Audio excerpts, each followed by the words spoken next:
On veut très souvent tourner la page beaucoup plus rapidement parce qu'on est épuisé, parce qu'on veut...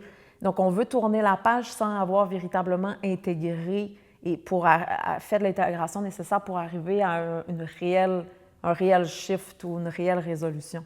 Il n'y a pas de tourner la page tant aussi longtemps que je n'ai pas compris les leçons et donc là, il peut y avoir un nouveau chapitre qui est écrit en continuité. Ce n'est pas en effaçant. On veut effacer le passé. Ce n'est pas effacer, c'est apprendre les leçons et de là, quelque chose de nouveau peut en découler. Puis l'intégration, je m'excuse, mesdames et messieurs, mais c'est quelque chose qui est absent dans notre réalité collective. Ça ne fait pas partie du tout de notre culture. Et moi, j'ai dû l'apprendre. Je savais tout ce que mon système faisait, c'est essayer de prétendre que tout est correct. Je voulais tout le temps que tout est beau. Fait que dès qu'on m'amenait face à une faiblesse, j'essayais non, non, non, tout est correct. Tu sais, je voulais pas de conflit, je voulais tout est correct, mais t'es comme genre, ben non, mais sois consciente, t'es en train de détruire tout le jardin, t'es en train de piler partout. Non, non, non, tout est beau, tout est beau, tout est beau. Tu sais, ce désir-là de tout le temps faire, non, c'est un mécanisme de survie qui est très, très, très fort. Mais apprendre à intégrer, premièrement, j'ai besoin de l'espace.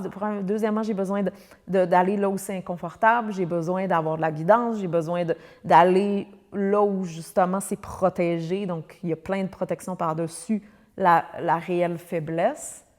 C'est l'intégration qui me permet d'avancer sur mon chemin. Sinon, je vais répéter les mêmes histoires d'une forme ou d'une autre, ou, tu sais, je vais, à quelque part, entretenir le même état d'esprit. C'est un pensez-y bien, right? Laissez ça se déposer à l'intérieur. Donc, ma destinée, oui, on a chacune une destinée qui nous est propre. On est en train de la vivre en ce moment. C'est pas le rêve, l'idée, le futur. Le futur, en fait, je suis en train de le bâtir maintenant.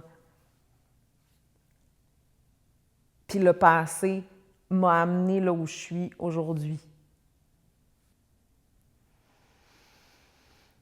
C'est quelque chose d'être un humain, les amis. C'est vraiment quelque chose d'être un humain et devenir un humain conscient et véritablement s'engager dans le chemin de guérison. C'est pas la consommation qu'on peut avoir là, en 5 étapes. C'est l'opposé de ça. Ça t'amène dans un journey fait de spirales.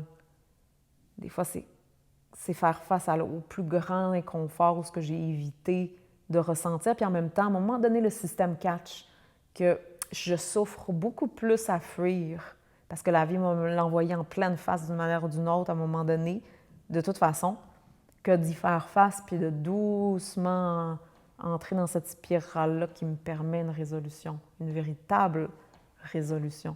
Puis de faire la paix avec ma destinée, parce qu'on est en conflit avec notre destinée, avec notre chemin. Comme je disais, on résiste notre chemin parce que c'est pas l'idée. Puis plus que je m'accroche à une idée, plus que je vais avoir mal, plus que le conflit va être là, plus qu'il va y avoir une déchirure immense. Puis on va tout le temps essayer de chercher que ça soit OK. Je veux que ça soit OK. Right? Ça parle à certains. Voilà. Alors, prenez soin de vous et je vous dis à tout bientôt. Ciao, ciao.